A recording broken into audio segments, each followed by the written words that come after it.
فاسألوا أهل الذكر إن كنتم لا تعلمون.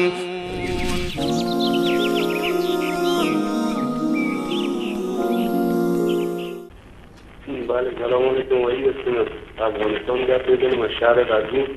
همین خود روز جمعه آیا سنت است یا واجب است؟ همین اگر برای ما بگیم تشکر می‌کنم. بله ما هم تشکر میکنیم. بفرمایید. در مورد غسل روز جمعه در فقه اسلامی اختلاف دیدگاه وجود داره. جمهور فقها نظرشون این است که غسل جمعه سنت مؤکده هست، سنت هست و در این که تأکید شده بر غسل جمعه هیچ گونه شک و شبهه‌ای وجود نداره. همون کسانی که غسل جمعه رو سنت میدونند و همون کسانی که واجب میدونند در واقع متفق القول هستند که رسول الله صلی الله علیه و سلم در این زمینه تأکید کردند که باید زمانی که انسان برای نماز جمعه میرود غسل بکند. و جالب است که در این زمینه دلیل کسانی که غسل را واجب میدونند و دلیل کسانی که غسل را سنت میدونند یک حدیثه. از همین یک حدیث هم برخی از فقها استدلال سنت بودن کردند و برخی دیگر استدلال واجب بودن کردند، گرچه دلایل دیگری هم در این زمینه وجود داره. این دلیلی هست که در صحیح مسلم هست و این گونه اومده که سیدنا عمر رضی الله تعالی عنه یک روزی در بالای منبر بود، یک فردی اومد و در روایت دیگر این مشخص شده که این فردی که وارد مسجد شد سیدنا عثمان ابن عفان رضی الله تعالی عنه بوده. و بعد از این که حضرت عثمان وارد مسجد شد، سیدنا عمر رضی الله عنه سر منبر گفت که این وقت اومدن به مسجد هست، یعنی الان داری میای به مسجد تأخیر کردی. حضرت عثمان رضی الله تعالی عنه گفت که به محض این که من اذان رو شنیدم وضو گرفتم و اومدم، این تأخیر نکردم. به محض این که من اذان را شنیدم وضو گرفتم و اومدم به مسجد. حضرت عمر رضی الله تعالی عنه در اینجا گفتند که والوضو ایزن، این فقط وضو گرفتی اومدی غسلم نکردی؟ یعنی اشکال دوم بود، یکی این که دیر کردی، دیر اومدی به مسجد، و دوم این که غسل نکردی و تنها وضو گرفتی اومدی در اینجا.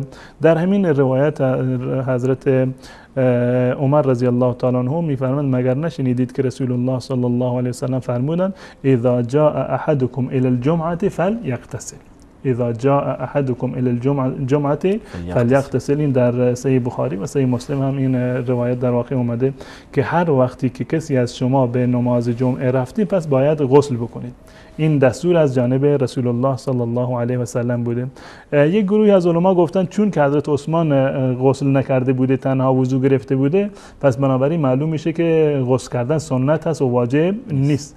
اما خود همین اعتراض سیدنا عمر رضی الله تعالی عنه سر منبر که اعتراض کرد که اونم فقط وضو گرفتی غسل نکردی، و ادامش فرموده رسول الله صلی الله علیه و سلم را که اذا جاء احدکم الی الجمعه فلیغتسل، اینها دلیل بر وجوبه.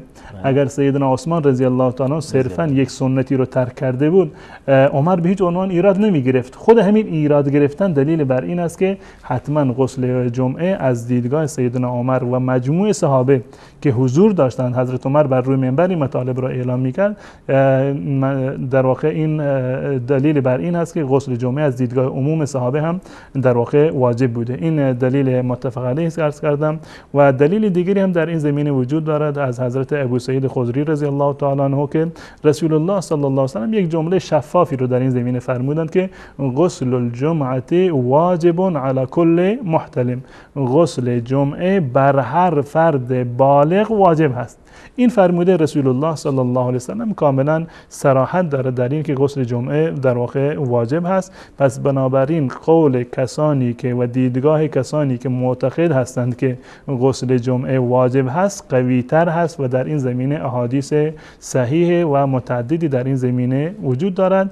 پس بنابراین انسان باید سعی بکند حداقل ولو این کم که سنت باشه، به خاطر تأکیدی که رسول الله صلی الله علیه و سلم فرمودند در روز جمعه حتما انسان باید